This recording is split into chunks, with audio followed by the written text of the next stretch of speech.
लङ्घयते गिरिं यत्कृपात्तमहं वन्दे परमानन्दमाधवम्।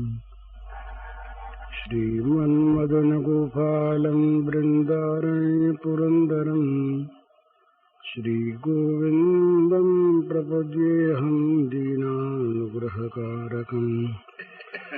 वन्दे मुकुन्दमरविन्ददलायताक्षं कुन्देन्दुशङ्खदशनं शिशुगोपवेशम् इन्द्रादिदेवगणवन्दितपादपीठम् वृन्दावनालयमहं वसुदेवसूनुम्। नवजलधरवरनं चम्पकोद्भासिकरणम् विकसितनलिनाश्रियं विस्फुरन्मन्दहास्यं कनकरुचिदुकूलं चारुबर्हावचूलं कमपि निखिलसारं नौमि गोपीकुमारम्। वंशीविभूषितकरान्नवनीरदाभात् पीताम्बरादन्नबिम्बफलाधरोष्ठात् पूर्णेन्दुसुन्दरमुखादरविन्दनेत्रात् कृष्णात् परं किमपि तत्त्वमहं न जाने। प्रातः काल के कुछ पन्ने मेरे पास हैं और अभी एक लंबा पन्ना और आया है। इनमें प्रधानतया भगवत कृपा के संबंध में ही कुछ कहने की बात है। भगवत कृपा के संबंध में रात्रि के समय कुछ थोड़ी बातें हुई थी। भगवत कृपा का एक भाई स्वरूप पूछते हैं। तो भगवत कृपा का कोई खास स्वरूप नहीं है। भगवत कृपा नित्य निरंतर सभी प्राणियों पर सदा है ही। ये एक सिद्धांत है कि भगवान का स्वरूप ही कृपामय है तुलसी परतीत एक प्रभु मूर्ति कृपामयी है। भगवान ने सर्वशक्तिमान होने पर भी अगर हम उनके शब्दों में कहें तो कह सकते हैं उनमें एक शक्ति का अभाव है। वो अकृपा कर कर किसी का बुरा नहीं कर सकते। भगवान किसी पर अकृपा करके किसी का बुरा कर दें, अमंगल कर दें, इस प्रकार की शक्ति का भगवान में अभाव है। मंगलमय भगवान कभी भी किसी प्रकार भी अमंगल कर नहीं सकते। तो भगवान जो कुछ भी हमारे लिए करते हैं, हम यदि नहीं भी मानते हैं तब भी वो कृपा ही करते हैं। यदि कोई पूछे कि भगवान दयालु है या न्यायकारी, तो इसके उत्तर में यही कहना होगा कि उनके न्याय में भी कृपा भरी है। उनका जो न्याय है वो भी कृपा से खाली नहीं है, कृपा से बना है। वे जिस पर क्रोध की लीला दिखाकर प्रहार करते हैं, जिसको मारते हैं उसको भी तारते हैं। देखा प्रत्यक्ष कौरवों के पांडवों के राजसूय यज्ञ में शिशुपाल ने जब भगवान को गालियों पर गालियां दी और जब भगवान ने उसके अपराधों का बहुत अधिक हो जाने पर और जब चक्र से उसके सिर को अलग कर दिया उस समय विचित्र बात सारी सभा ने देखी, सबने आंखों देखी। शिशुपाल के अंग से एक ज्योति निकली और वो ज्योति भगवान के चरणों में समा गई। तो वो मार के भी तारते हैं, उनका मारना भी तारने के लिए होता है। तो इसलिए भगवान जो कुछ करते हैं वो दया ही करते हैं, कृपा ही करते हैं, ये उसका स्वरूप ही है। तो हम क्या करें? हम ये करें कि उनकी कृपा पर विश्वास करें। जो कुछ भी हमारी दृष्टि में बुरा और अच्छा, अनुकूल और प्रतिकूल, जो कुछ हमारे लिए हो रहा है वो सब का सब भगवान की कृपा से ही हो रहा है। जिसको हम प्रतिकूल मानते हैं उसमें भी भगवान की कृपा भरी है। भगवान के समान कोई सर्वज्ञ नहीं है। हम देखते हैं बहुत थोड़ी दूर की चीज, हमारी जो दृष्टि है वो दूरदर्शी नहीं है। मानव जीवन के अंत तक हम कल्पना करके देख लेते, इसके आगे नहीं बढ़ते। लेकिन भगवान तो देखते हैं अनंत काल के बाद, किस काल में किसका कैसे भला होगा। एक जगह इस प्रकार की एक कथा आती है, बड़ी रोचक है। भगवान ने एक दिन नारद जी को साथ लिया और घूमने निकले। तो एक गांव में गए, उस गांव में एक बुढ़िया माई थी। बुढ़िया माई के एक परपोता था, पौत्र का लड़का, और सब मर गए थे। अब उस लड़के में बुढ़िया का बड़ा मोह, वो उसे बड़े स्नेह से पालती थी, बड़ी अच्छी भगवत भक्त, भजन करती, पर उस बच्चे में बड़ा स्नेह था, बड़ी ममता थी। तो बच्चे को लेकर ही रात दिन उसमें तल्लीन रहती। तो भगवान गए नारद जी के साथ, दो साधु गए, साधु के वेश में गए। तो बड़ा अच्छा उसने स्वागत सत्कार किया, महात्माओं का खिलाया पिलाया। जब महाराज वहां से चलने को निकले तो उसके उस बच्चे को मार डाला। नारद जी ने कहा, महाराज, नारद जी ने चुपके से कान में कहा, ये क्या किया आपने? इतना स्वागत सत्कार किया और इसका फल आपने ये दिया कि तुम चलो आगे बताएं। आगे बढ़े साहब। तो गए एक जगह, तो एक सज्जन का मकान था, वहां बड़ा स्वागत सत्कार उनका हुआ। और स्वागत सत्कार होने के बाद खा पी कर जब वहां से चलने लगे तो वहां का एक हार उठाकर ले चले। महाराज ने कहा, महाराज ये क्या किया आपने? फिर कहा, चलो फिर ये जितने दृष्टांत होते हैं ना, ये एक देशी हुआ करते हैं, इनसे सब असली होने चाहिए। फिर साहब आगे बढ़े तो एक बड़ी सुंदर अच्छी बिल्डिंग थी, पहरा लग रहा था। वहां जाने लगे तो पहरेदार ने रोका, कहाँ जा रहे हो? तो कहा, बाबू से मिलना है। तो कहा, बाबू अभी आराम कर रहे हैं, नहीं मिल सकते। मिलना है जरा, जोर से कहा तो दरबान ने धक्का दिया जरा पकड़ के, तो महाराज जी गिर पड़े। वहां से जब चलने लगे तो वो हार वहां डाल दिया। नारद जी ने कहा, महाराज ये क्या किया? यहाँ जहाँ धक्के लगे मार पड़ी, वहां तो आपने हार डाल दिया। और जहाँ स्वागत सत्कार हुआ वहां हार ले छोड़े। तो बुढ़िया मैया बिचारी ने इतनी सेवा की, उसके बच्चे को ही मार दिया। तब भगवान ने कहा, अच्छा चलो हमारे साथ। तो ले गए वैकुंठ में। वैकुंठ में देखा तो वो बच्चा जो था वो भगवान का पार्षद बना बैठा, और 2 घंटे 3 घंटे बाद ही बुढ़िया माई वहां पर विमान में बैठी हुई और बड़ी बड़ी देवताओं के द्वारा पूजित हुई चली आ रही। तो नारद जी से कहा, ये देखो इस बच्चे का तो वहां का आयु काल समाप्त हो गया था, ये तो मरता ही,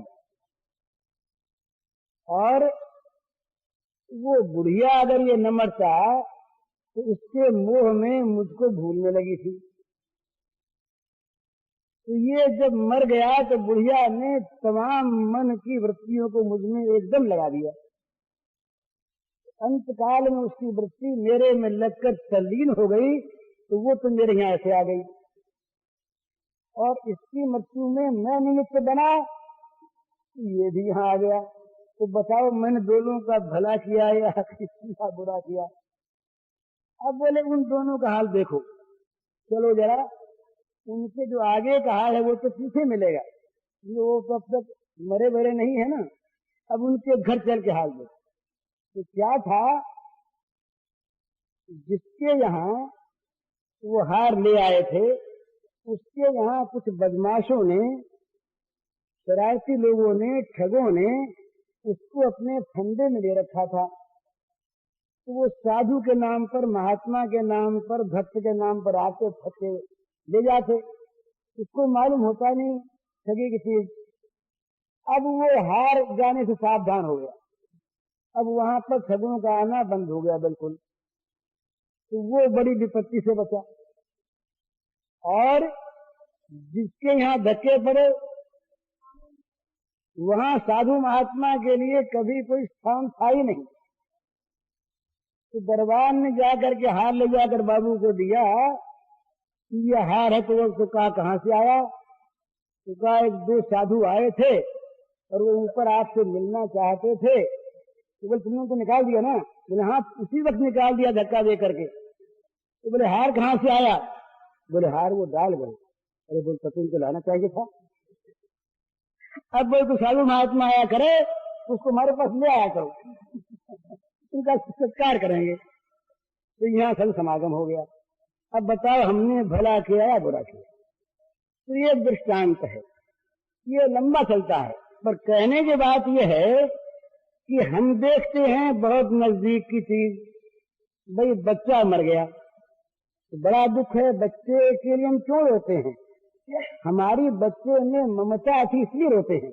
तो बच्चे बहुत मरते हैं, अड़ोस पड़ोस में मरते हैं, गांव में मरते हैं, देश में मरते हैं, न मालूम कितने बच्चे मरते हैं। पर जिस बच्चे में हमारा ममत्व है, हमारी ममता जहाँ पर है वहाँ रोते तो रुलाती है, वो ममता बच्चा नहीं रुलाता। और हम उसमें ये भूल जाते हैं कि मरकर जाने वाले बच्चे का कल्याण हुआ या अकल्याण, ये कहाँ जा रहा कहीं जा रहा। लाला बलदेव सिंह जी ने तो उसकी सुनी हुई बात है कि जब जवान लड़का मरने लगा तो उसके पास बैठ करके उसको समाचार देने लगे कि वहां जाके ये कहना। ऐसी घटनाएं और भी होती हैं। तो बच्चा मरता है, ये कहाँ जाता है, क्यों जाता है, इसको भगवान जानते, हम नहीं जानते। हम तो देखते हैं मर गया, 5 पांडव मर गए। उसके बाद ये देखा कि भाई अर्जुन कहाँ गया, क्या हुआ, तो युधिष्ठिर महाराज ने पता लगाया। तो पता लगाते लगाते वो पहुंचे दिव्य लोक में। वहां जाकर के देखा कि भगवान स्वयं शरीरधारी वहां विराजमान है और भगवान के आयुध और भगवान के आभूषण शरीर धारण किए हुए सेवा कर रहे हैं, और उन्हीं में अर्जुन है। तो यहाँ तो अर्जुन मरा, तो अर्जुन मर के गया कहाँ? तो इसलिए जो कुछ भी यहाँ पर भला बुरा हमको प्राप्त होता है उसमें भगवान हमारा मंगल करते हैं। उस मंगल को हम समझते नहीं, भगवान जानते हैं। इसलिए प्रत्येक फल भोग में भगवान की दया का अनुभव करना चाहिए। ये कृपा के अनुभव करने का एक रूप। दूसरा रूप क्या है कि अपना पुरुषार्थ, अपना बल, ये जब तक भगवत कृपा से अलग है तब तक वो विनाशी बल है और वो बल हमारे अंदर अभिमान पैदा करने वाला है। मनुष्य सफलता में अभिमान किया करता है, मैंने ये काम किया और मैं सफल हो गया, मैंने धन कमा लिया, मैंने राज्य प्राप्त कर लिया, मैंने अधिकार प्राप्त कर लिया, मैंने अमुक काम कर लिया। जब जब मनुष्य को सफलता मिलती है तब तक वो भगवान को भूलकर अहंकार की पूजा करता है। वो उसमें जो बल आता है काम करने का वो भगवान से आता है और भगवान की शक्ति से ही बुद्धि आती है ठीक, और उस बुद्धि से ही वो ठीक काम करता है और उस बुद्धि से काम करने पर ही सफलता मिलती है। परंतु वो भगवान की कृपा को भूल जाता है। तो क्या होता है, अपने बल का घमंड करके वो लगता है काम में, सफल होता है, घमंड बढ़ता है। तो जब बल चुक जाता है, हिरण्यकशिपु का बल चुक गया, रावण का चुक गया, बड़े बड़े लोगों का चुक गया, जब बल समाप्त हुआ फिर वही भगवान की याद आती कि महाराज अब तो बल आप दो। फिर बल कहाँ से आवे? तो भाई कहने की बात यह है कि असली बात, सच्ची बात तो यह है कि जो कुछ भी हम कर सकते हैं वो भगवान की कृपा के बल से करते हैं। न कोई माने तो भाई जब तक बल है तब तक करते रहे, फिर तो उधर देखना ही पड़ेगा, क्योंकि वो शक्ति का केंद्र वहां है। वो जहां से बिजली का पावर आता है वो पावर हाउस एक है, वहां से अगर शक्ति न आवे तो चाहे बल्ब लगा रहे उसमें रोशनी होगी नहीं।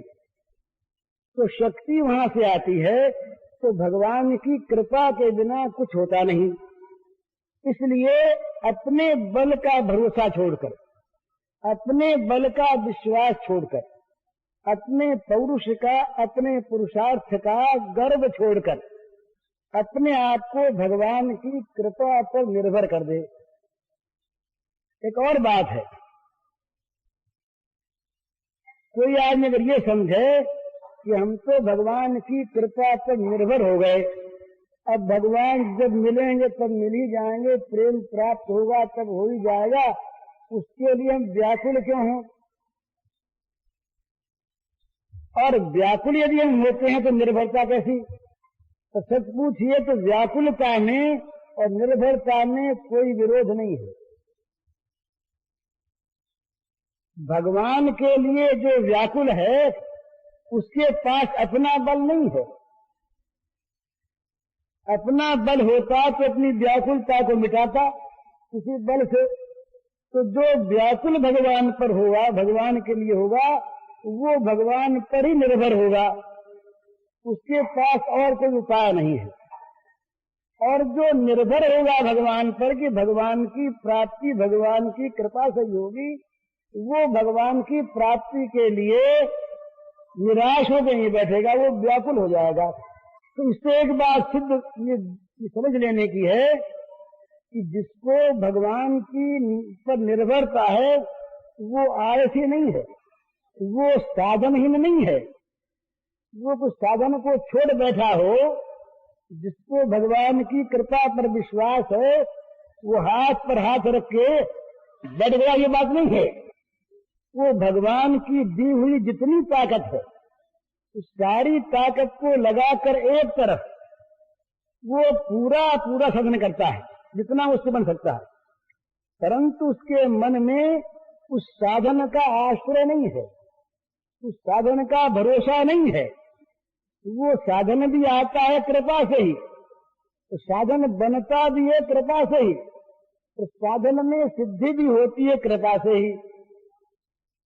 ये विशेषता भगवान, एक आदमी के पास नाम जप करने के लिए जीभ है और माला है, परंतु किसी रोग से वो बेहोश हो गया। अब वो साधन और उसके पास माला और जीभ होने पर भी करे नाम जप, नहीं कर सकता। तो वो साधन भी आता है कृपा से, उस साधन का उपयोग भी होता है कृपा से, तो साधन का फल भी मिलता है कृपा से। तो वो तीनों प्रकार से भगवान की कृपा का आश्रय करता है। जो कुछ भी उसको साधन प्राप्त है वो कृपा से प्राप्त हुआ, और साधन का उपयोग कर सकता है वो कृपा से। साधन तो है और बुद्धि बिगड़ गई, बुद्धि बिगड़ गई। अब मंदिर भी घर में बना हुआ है, भगवान की पूजा भी है, गीता जी की पुस्तक भी घर में है, रामायण भी है, उपदेश करने वाले संत महात्मा भी है, पर बुद्धि गई बिगड़। और साधन का प्रयोग कौन करे? साधन सामग्री तो सारी अपने पास है। तो साधन सामग्री भी भगवान की कृपा से मिलती है, तो साधन सामग्री का प्रयोग भी भगवान की कृपा से होता है। और साधन में जो विघ्न नहीं आता ये भी भगवान की कृपा से नहीं आता, और साधन का जो फल मिलता है वो भी भगवान की कृपा से मिलता है। तो जो कृपा का आश्रय है वो आलसी नहीं है, वो प्रमादी नहीं है, वो साधनहीन नहीं है, वो हाथ पर हाथ धरकर बैठा नहीं है, वो भगवान पर आश्रय करने के बहाने वो सो नहीं रहा है, वो प्रमाद करके बुरे मार्ग पर नहीं जा रहा है। बुरे मार्ग पर जाने वाला बोले भगवान सब कुछ कर लेंगे, हम तो चाहे जहां जाते हैं। ये किस प्रकार की बहानेबाजी होती है, और ये पाप के समर्थन का एक ऐसा अपने मन का दुर्भाव होता है।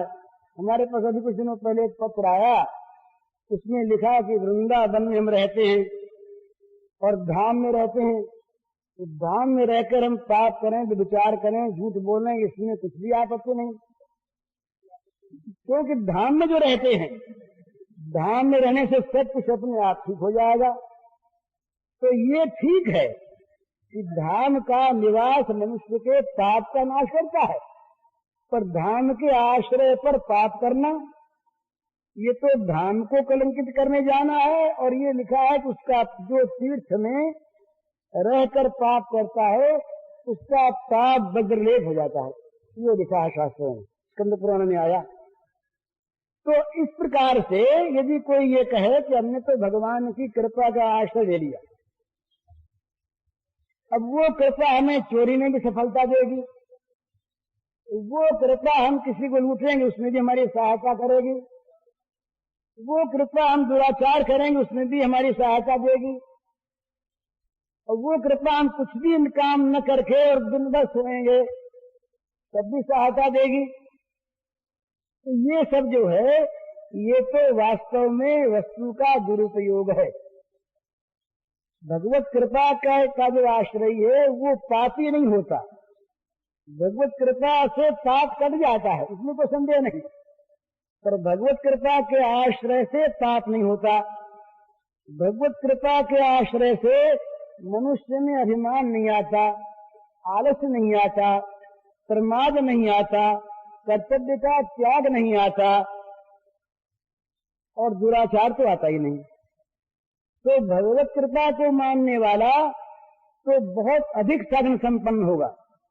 भाई मेरा काम तो बनेगा भगवत कृपा से ही, और मेरा काम भगवत कृपा से बन गया, यहां तक मान ले। भगवत कृपा का जो आश्रय होता है वो ये भी क्यों माने कि मेरा काम बनने वाला है। जहां कृपा का आश्रय किया और जहां कृपा पर विश्वास किया, और ये बिल्कुल सत्य है, भगवान के कृपा पर जिसने विश्वास कर लिया वो भगवान की कृपा से मुक्त हो गया, उसका काम बन गया। अगर कहीं शक संदेह हो तो उसको भगवान बता देते हैं। एक बार की बात है द्वारिका की। द्वारिका में रहे एक ब्राह्मण, और उस ब्राह्मण के जब पुत्र होता था तो मर जाता था। तो एक बार भगवान श्री कृष्ण द्वारिका में थे, उस समय अर्जुन भी उनके पास आए हुए थे। तो अर्जुन भगवान के बड़े प्रेमी, बड़े स्नेही और भगवान के अत्यंत कृपा पात्र। भगवान की कृपा पर इनको बड़ा भरोसा रहा। तो पांडवों में अर्जुन और द्रौपदी ये दो ऐसे थे, ये भगवान की कृपा पर इनका बड़ा भरोसा था, अत्यंत भरोसा था। जब जयद्रथ के लिए अर्जुन ने प्रतिज्ञा की कि कल हम उसको मार देंगे, तो भगवान ने विनोद से पूछा कि अरे भैया अर्जुन, कितने बड़े बड़े महारथी उनके यहाँ हैं और न मालूम वो क्या व्यूह कल रच लेंगे, और तुमने मारने की ये प्रतिज्ञा किसके भरोसे करनी भैया? अर्जुन हंसे। अर्जुन ने कहा मैं भरोसा भी क्या मेरे को दूसरे का है क्या? तो भगवान ने कहा बस ठीक है। इसी पर उस दिन मैंने कहा था रात भर भगवान ने प्रलाप लीला की। तो यहाँ भी ऐसे ही हुआ। द्वारिका में जब वो ब्राह्मण का बालक मरा और मरने पर वो अपने बच्चे को लेकर के राज दरबार में ब्राह्मण आया। उस जमाने की बात थी जिस जमाने में पिता रहते बच्चा क्यों मर गया ये समस्या आई, मरता नहीं था, और मर गया तो जरूर राजा का पाप है, शासन का पाप है। तो बच्चे को लेकर के वो ब्राह्मण आया और ब्राह्मण ने आकर के कहा कि देखो ये कितने असमर्थ हैं, कितने अयोग्य हैं कि इनके राज्य में और मेरा बच्चा मर जाता। तो इनको जरा अपने गांडीव का बड़ा दर्प रहा अर्जुन को, स्वाभाविक। अर्जुन ने कहा महाराज अब की बच्चा आपके हो तो मुझसे कहना, मैं अर्जुन हूं। था भगवान की कृपा के भरोसे सारा। तो बोले भाई अगर तुम न बचा सके तो न बचा सका तो मैं जल मरूंगा, कह दिया। और साथ अर्जुन वहां पर रहे ही। बच्चा होने वाला था तो ब्राह्मण ने आके कहा अर्जुन से कि महाराज बच्चा होने वाला। तो अच्छा मैं चलता हूं। तो अर्जुन गए। अर्जुन ने जाकर वहां पर अपने बाणों का इस प्रकार का एक पिंजर बनाया जिसमें काल का प्रवेश नहीं हो सकता। तो स्वयं बाहर गांधी लेकर के बैठ गए। आवेगा तो हम देख लेंगे, हम देख जा नहीं सकता। महाराज काल की गति, भगवान की लीला, आश्चर्य हुआ कि बच्चा मरा नहीं, गायब हो गया। तो वो ब्राह्मण आकर के अर्जुन को धिक्कारने लगा कि अरे अब तक तो बच्चे की मैं लाश देख लेता था, ये तो मन में था कि मेरा बच्चा होकर के मर गया, चलो उसको गाड़ी आऊं। अब की बार तो तुम्हारे इंतजाम में ये हुआ कि बच्चे की लाश तक मुझे देखने को नहीं मिली, अब मैं क्या करूं? अर्जुन बड़े संतुष्ट, तो क्या करें? कहा भाई चिता बनाओ, क्या करते? जब चिता बनी तो भगवान आए। कहा अर्जुन जी क्या कर रहे हो? कहा महाराज ये हो गया। तो बोले यार ये तो बताओ कि तुमने ये बच्चे को जलाने की बात कह दी थी किसके बल पर? तो फिर वही बात बोले महाराज तो दूसरा बल मेरे पास है क्या? तब बोले मरते क्यों हो फिर? मैं तो हूं यहां पर अभी। साथ ले गए अर्जुन को, वहां किम पुरुष लोक में गए और लेकर बच्चे को ले आए। तो कहने का मतलब ये कि जो भगवान की कृपा का आश्रय कर लेता है, भगवान उसके हो जाते हैं और उसकी किसी चीज को भगवान असफल नहीं होने देते, पर उसी को जिसको वो चाहते हैं। वो कहते हैं कि उल्टे जल मछली चले बयो जात गजराज, जो जाको सरनो लियो ताको ताकी लाज। इस गंगा में अगर कहीं प्रवाह के सामने हाथी आ जाए तो बह जाएगा, तो जरा जरा सी वो मछलियां वो प्रवाह के सामने फर से चली जाती हैं और जल उनको जरा भी रोकता नहीं। तो क्यों? वो जो मछली है वो जल के शरणागत है, वो जल की कृपा पर वहां रहती है। तो भगवान की कृपा का जिसको भरोसा है, भगवान की कृपा का जिसको अवलंबन है, वहां पर साधन संपत्ति का जुटाना भगवान का काम और उसकी रक्षा करना भगवान का काम और उसका फल देना भगवान का काम। वो तो केवल कृपा पर निर्भर करके उनके अनुकूल चलता है, निरंतर चलने में कोताही नहीं करता, वो आलसी होकर बैठ नहीं जाता। भगवान का जो कृपा पात्र है वो तो इतना भगवान के ऊपर अपने आप को न्यौछावर कर देता है कि कहाँ मैं और कहाँ ये कृपा के सागर, मुझ पर कृपा इन्होंने की, क्या देख कर की। और सचमुच एक बात है भला, ये भगवान देख कर कृपा नहीं क्या करते, लेकिन देख कर कृपा करने लगे तो हम लोगों को कोई ठिकाना लगे ही नहीं। अपनी बात में कहता हूँ कि भगवान देख कर कृपा करते मुझ पर तो न मालूम कहाँ कहाँ किस किस नरक में जाना पड़ता। पर भगवान जो हैं ये पूर्व का इतिहास नहीं देखते, भगवान भूतकाल नहीं देखते, ये याद रखिएगा। हमारे पूर्व जीवन में हमने क्या किया है इसको भगवान देखते ही नहीं। ये हिसाब किताब भगवान के न्याय में नहीं है, बेहिसाब होती है।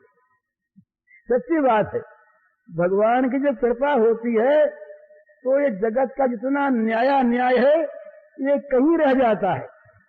लोग देखते हैं कि अब तक ये ऐसा था, अब ऐसा कैसे हो गया, तो भगवान की कृपा से हो गया। तो कृपा ने कुछ सोचा नहीं कि ये क्या था, इसको हम क्या कर रहे हैं। कृपा अगर सोचना जानती होती तो वो कृपा होती ही नहीं। कृपा सोचना जानती नहीं, कृपा तो अपना काम करना जानती है, उसका काम यही है, उसका काम ये पहले क्या था कैसा था ये जरा भी कृपा नहीं देखती। कृपा देखती है केवल वर्तमान के उसके मन को, वो कृपा पर विश्वास करता है या नहीं, कृपा पर उसका भरोसा है या नहीं, इतनी ही बात कृपा देखती है। और ये देख करके जब कृपा लगती है उसके विघ्नों का नाश करने में, तो कृपा लगती है उसको संभालने में, और कृपा लगती है उसको भगवान के पास पहुंचाने में, तो फिर विलंब का काम क्या है। जहां भगवान की कृपा ने ये देखा कि इसके विघ्न मिट जाए, मिट गए, इतनी देर लगती है। वहां तो सत्य संकल्प है। तो भगवान जब कृपा दृष्टि करके भीष्म से बोले कि भीष्म जी महाराज आप सुनाओ। भीष्म बोले महाराज आप ही सुनाओ। बोले नहीं अब तो सुनना आपसे। तो कहा महाराज सुनाऊं कैसे, मेरे तो रोम रोम में पीड़ा हो रही है। भीष्म का शरीर इस प्रकार बाणों से विद्ध हुआ था कि 2 अंगुल जगह के नहीं बची थी, ऐसा महाभारत में था। तो तमाम रोम रोम में बाण बिंधे हुए भीष्म ने कहा महाराज अपार यंत्रणा है, बोला नहीं जाता।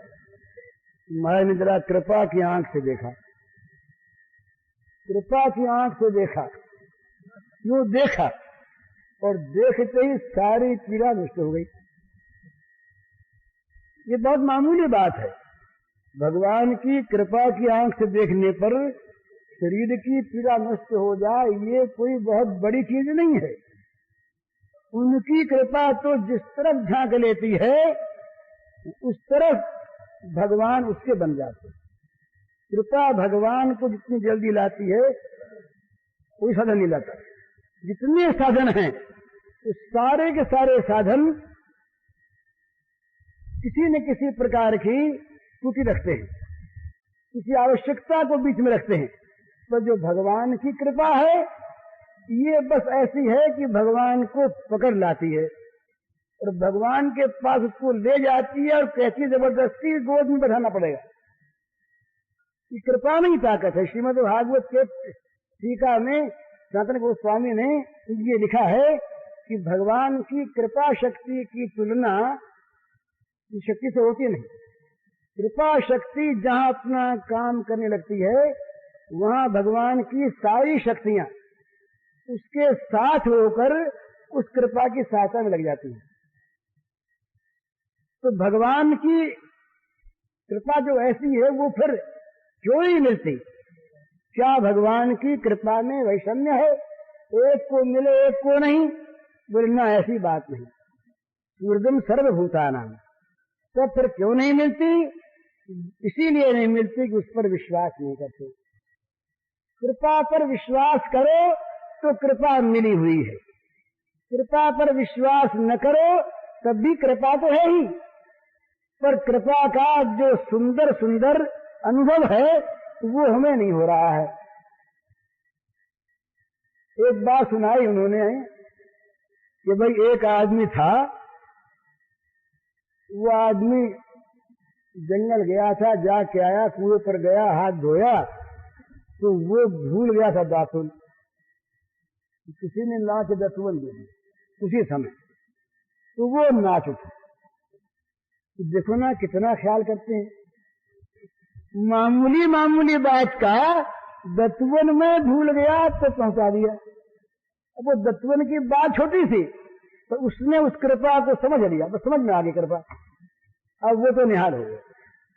इसी प्रकार से ऐसी घटनाएं हमारे जीवन में न मालूम कितनी होती हैं अनायास। उन घटनाओं को देख देख कर अगर हम उसमें भगवान की कृपा को देखें, जोड़ें, तो बस भगवान की कृपा का पद पद पर पल पल में दर्शन होगा। कितनी बार अपने जीवन, सबके जीवन में ऐसी बातें आती हैं और उसको हम उस जगह लेते नहीं। दत्वन भेज दिया ना, इसी प्रकार न मालूम वो क्या क्या भेजते हैं, कैसे कैसे बचाते हैं, कैसे कैसे रक्षा करते हैं, कैसे कैसे हमको चीज देते हैं, बनाते हैं। वो मूलर ने एक ग्रंथ लिखा, उसमें लिखा है उनके यहाँ एक अनाथाश्रम था, उसमें 250 अनाथ थे। अब तो उनका बहुत बड़ा हो गया है वो, अब तो करोड़ों रुपए साल में खर्च होते हैं। वो लंगड़ा आदमी था, बड़ा भगवत विश्वासी। तो आश्रम था, अनाथ आश्रम, 250 उसमें अनाथ थे। एक दिन खाने को कुछ नहीं, पहले भी मैंने कहा था कुछ भी खाने को नहीं। तो वहां जो भंडारी था, रसोईया, खाने को देने वाला, उसने आकर के कहा कि कुछ खाने को नहीं। 9:45 बजे का सामान है नहीं, रसोई कुछ बनी नहीं, 9:45 में घंटी बजा करती है उन विद्यार्थियों के लिए, तो क्या करना? मुलन ने कहा घंटी बजा दो। उसको बड़ा आश्चर्य हुआ कि घंटी तो बजा देंगे पर ये बच्चे खाएंगे क्या? घंटी बजा दी, 2 घंटी और बजती थी। जब 5 मिनट बाकी रही तो दूसरी घंटे का टाइम हुआ तो फिर आया, बोले इंतजाम तो कुछ हुआ नहीं है, क्या करें? बोले घंटी बजा दो। अत्यंत सरल विश्वास से कहा घंटी बजा दो।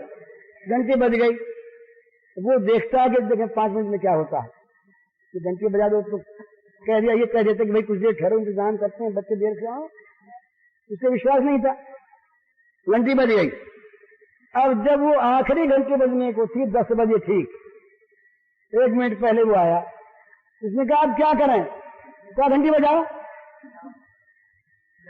उधर घंटी बजी, बच्चे खाने को आए, उधर सामान आ गया। और सामान लाके उसने ये कहा कि भाई एक दावत थी जगह पर, कोई पार्टी थी होटल में, और वो पार्टी किसी कारण से हुई नहीं। तो हमारे मालिक ने ये कहा कि अभी ले जाओ 10 से पहले तो बच्चों के काम आ जाए। तो हम बड़े दौड़े आए वहां से सामान लेकर कि जिसमें काम आ जाए। अब पंक्ति बैठी और खाने को परोस दिया गया। अब ये कैसे आया? उन्होंने ऐसी घटनाएं अपने जीवन की बहुत लिखी हैं। अंग्रेज है मूलक, तो ये मसले नहीं, ये तो अभी हुए हैं। तो बहुत घटनाएं लिखी हैं। तो वो तो 10 बजे वहां कई घंटे पहले सामान बना होगा, अपनी बना सामान कई घंटे पहले बना, तो ठीक समय पर आ गया। तो भगवान की कृपा पर जिसका विश्वास होता है, भगवान अपने आप उसको देखते हैं। और अगर नहीं आना होता तो प्रयत्न करने पर नहीं आएगा, विघ्न हो जाएगा, आया हुआ नष्ट हो जाएगा, मिला हुआ मिट जाएगा। तो दोनों में ही भगवान की कृपा काम करती है। इसलिए जो भगवान की कृपा पर विश्वास करते हैं वो 3 बात मानते हैं कि मेरे पास जो कुछ है साधन संसार का या परमार्थ का, वो भगवान की कृपा से मिला है, और मैं इस साधन के द्वारा जो कुछ कर रहा हूं वो भगवान की कृपा से कर रहा हूं, और इसका जो कुछ भी फल मिलने वाला है या नहीं मिलने वाला है वो भगवान की कृपा से होगा। तो साधन में कृपा, साधन के उपयोग में कृपा और साधन के फल में कृपा, इस प्रकार निरंतर वो उस कृपा को देखता है। और कृपा को देखता हुआ करता क्या है? निरंतर उस कृपालु के अनुकूल काम करता है। ये स्वाभाविक है, जिसके हम आश्रित हैं, जिसने हम पर इतनी कृपा की, हम फिर क्या करेंगे? हम तो अपने जीवन को उसके अनुगत बना देंगे। जिस प्रकार वो चाहता है, जैसे जीवन को चाहता है, जो कराना चाहता, हम ध्यान में रखेंगे कि हमारी कोई चीज ऐसे कृपालु स्वामी के विपरीत न हो जाए। इसलिए हमारा जीवन सेवामय जीवन हो जाएगा। जो भगवान की कृपा पर निर्भर करता है उसका जीवन भगवान की सेवा का जीवन हो जाता है, तो उसका और काम ही रहता। जो काम करता है वो भगवान की सेवा के लिए करता है, और ये मानता है कि काम जो मैं कर रहा हूं ये भी उनकी ताकत से कर रहा हूं, अपनी शक्ति से नहीं, अपनी बुद्धि से नहीं। कृपा का जो आश्रय है उस सब कामों में सर्वत्र भगवान की कृपा को देखता और नाचता है। वो कितनी कृपा की, कितनी कृपा की। एक एक बात उसके सामने आती है तो उसको कृपा यूं दिखती है कि मानो ये तो साक्षात हमारे सामने कृपा आकर के नाचने लगी। तो वो उस कृपा में डूबा रहता है, तन्मय रहता है, तल्लीन रहता है। उसको सब और भगवान की कृपा दिखती है। और कृपा दिखने पर क्या होता है? उसे चिंता और भय नहीं होता। जो भगवान का कृपा पात्र है उसको न चिंता है न उसको भय है। भगवान की कृपा अपने आप उसको संभालती है, उसका काम करती है, और जैसा जहां पर रूप दिखाना होता है दिखाती। कहीं मौत बन के आती है, कहीं मित्र बन के आती है, कहीं शत्रु बन के भी आती है। कृपा का एक रूप नहीं आने का, कृपा के विभिन्न रूप हैं, अलग अलग रूपों में आती है। पर जो पहचान लेता है उस कृपा को, वो चाहे किसी नकाब को डाल करके वो आवे, किसी वेश में आवे, वो जान लेता है कि ये कृपा आई है, कृपा आई है, और जान के उसका स्वागत करता है। वो भगवान की कृपा को पहचानता है, वो जो कृपा पर विश्वास करता है, पहचान लेता है। एक हमारे एक सज्जन थे, उनके एक ऐसी घटना हो गई, दुर्घटना हो गई, तो उनको हमने पत्र लिखा सांत्वना का। उन्होंने उत्तर में लिखा, इतने दिनों तक सत्संग किया मैंने, तो क्या भगवान की कृपा का इतना भी मेरे ऊपर प्रभाव नहीं पड़ा? इस घटना में मैं उनकी कृपा देखूं। बड़ी बुरी घटना थी। उनके जामाता का देहांत हो गया था, जवान लड़का था। भगवान की अकृपा देखूं, भगवान ने यहां भी कृपा ही की।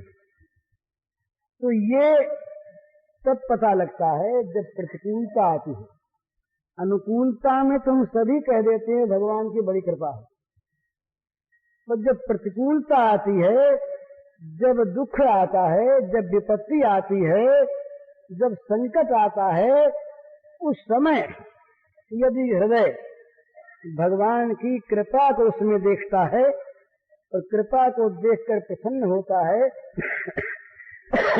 तब माना जाता है कि कृपा में भगवान की कृपा में उसका विश्वास है।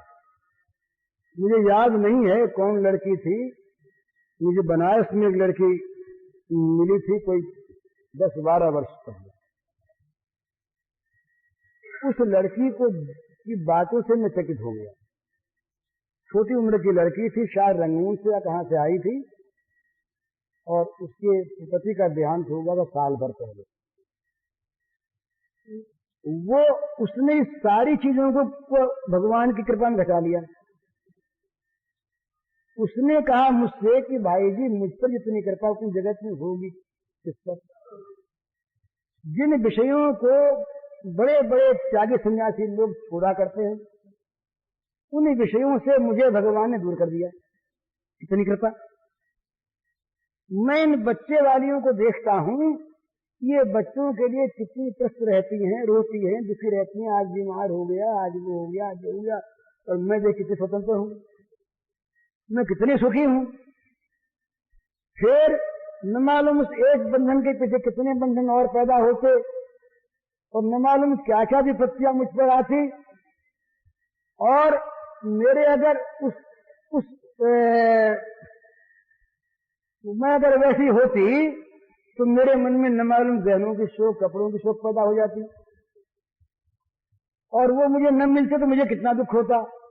उसने कोई 15-20 मिनट तक वो मुझे समझाती रही, इस तरह से कि मानो उसके लिए तो सारी सुख की सामग्री भगवान ने इकट्ठी करके भेज दी है, और उस पर इतनी कृपा हुई जिसका पार नहीं। अब वो अगर रोती, उसका वैद्य तो मिटता नहीं। वो अगर दुखी होकर कराती तो उसकी स्थिति वही रहती। किसी को गाली देती, किसी का विरोध करती तो पाप पल्ले बनता। और उसने उस सारी घटना को इस प्रकार से घटा लिया भगवान की कृपा में। ये कृपा से ही ऐसा हुआ। इसी प्रकार ये सच्ची बात है, जब बलि के धन का हरण हुआ, बलि के राज्य को भगवान ने ले लिया, स्वर्ग के राज्य को, मामूली बात नहीं। उस समय ये प्रसंग आया कि ये बलि पर भगवान ने कृपा की। अगर कृपा न करते तो क्या होता पता नहीं, इसका घमंड कितना बढ़ जाता, और ये भगवान को तो भूलता ही जगत को कितना दुख देने वाला बन जाता। बड़ी कृपा की। तो ये समझे, जब कोई वस्तु मिले तब ये समझे भगवान ने बड़ी कृपा की। मुझ पर इतना विश्वास किया कि सेवा के लिए मुझे वस्तु सौंपी। पुत्र घर में आवे, पुत्र पैदा हो, धन हो, संपत्ति आवे, तो ये समझे भगवान की इतनी कृपा माने कि देखो ना, मुझ पर कितना विश्वास कर लिया भगवान ने कि अपनी चीज को मुझे सेवा के लिए सौंप दिया। कितना मेरा सौभाग्य। ये पुत्र, ये वस्तु, ये तो सब उन्हीं की है ना, मुझे सौंपा है सेवा के लिए। तो भाई बड़ा विश्वास किया और बड़ा काम मेरे जिम्मे कर दिया। अब तो मैं उनको प्रसन्न करूं, इनकी सेवा करके, तभी मेरे जीवन की सार्थकता। तुरंत कृपा समझे। और अगर उनमें से किसी को भगवान ले ले तो बड़ी कृपा समझे कि भाई भगवान ने समझा कि कहीं फंस जाएगा, इसलिए मुझे बचाने के लिए भगवान ने कृपा की है। वो बड़े कृपालु हैं। इस प्रकार से हरेक घटना को भगवान की कृपा के साथ जोड़ दे, और जो विश्वासी होता है उसकी जुड़ी जाती, तो जुड़ने के साथ ही क्या होगा, सुख होगा। इतना सुख होगा भगवान की कृपा के साथ जोड़ लेने पर। और वस्तु के जाने का दुख नहीं होगा और वस्तु के पाने का अभिमान नहीं होगा। ये वस्तु मैंने प्राप्त की, अभिमान नहीं होगा।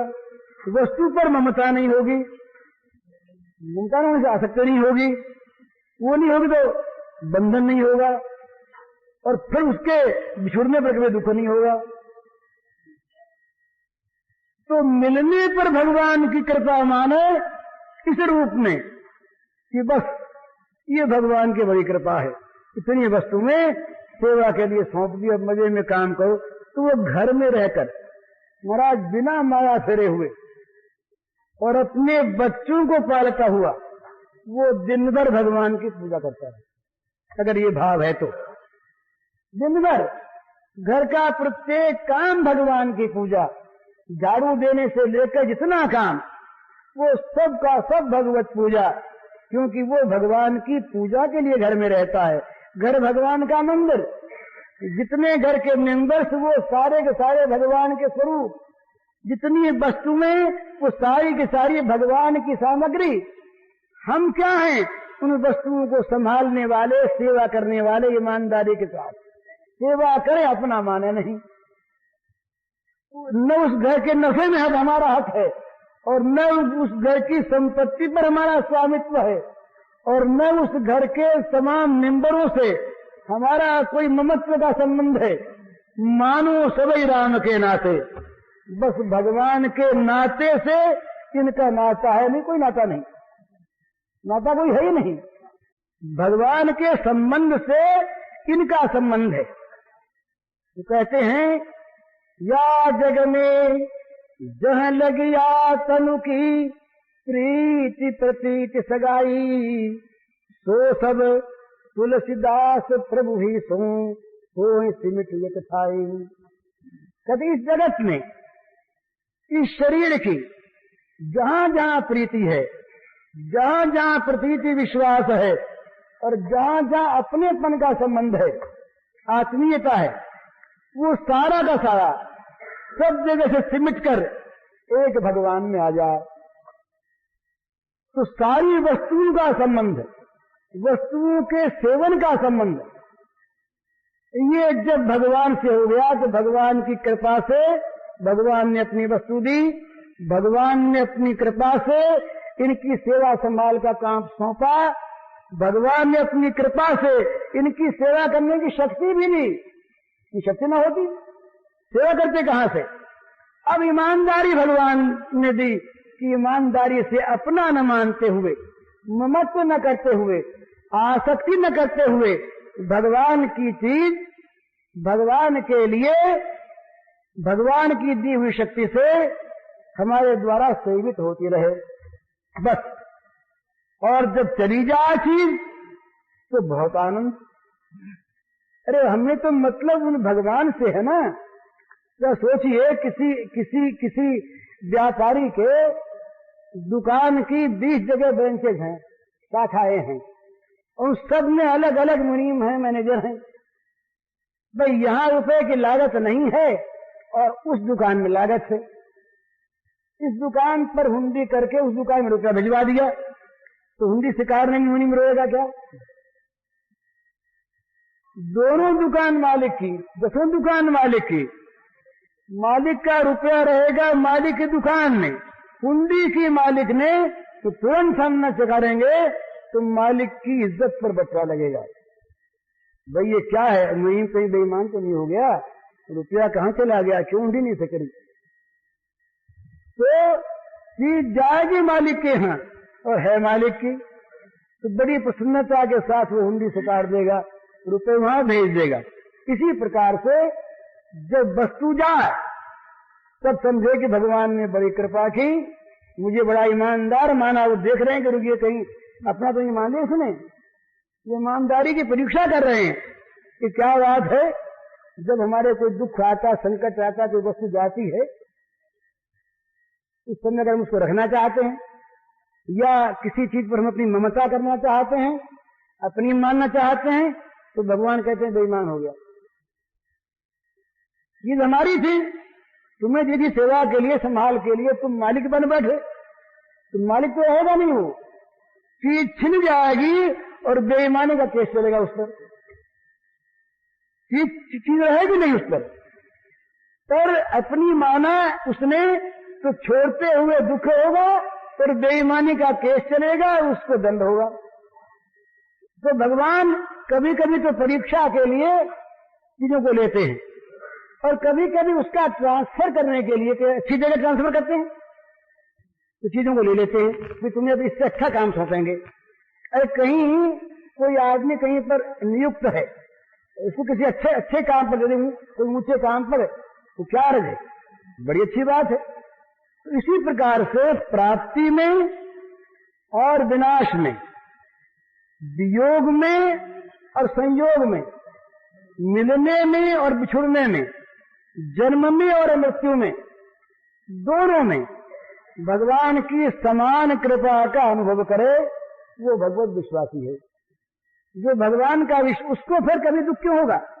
वो तो जहां तक मालिक बना बैठा है ना, वहीं तक रोता है।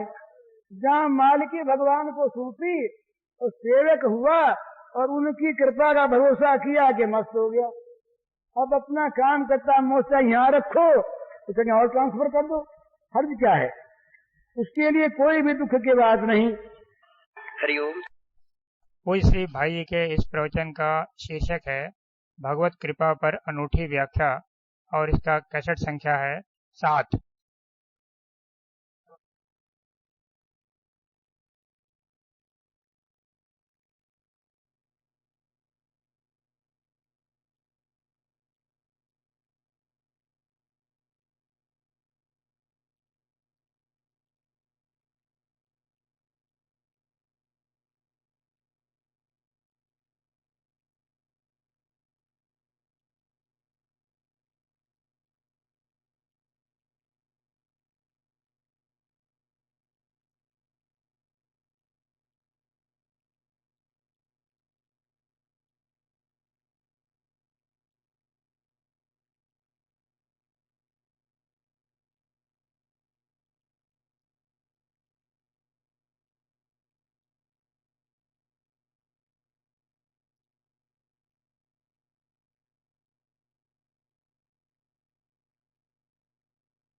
यत्कृपाकमहं वन्दे परमानन्दमाधवम्। श्रीमन्मदनगोपालं बृन्दारण्यपुरन्दरम् श्रीगोविन्दं प्रपद्ये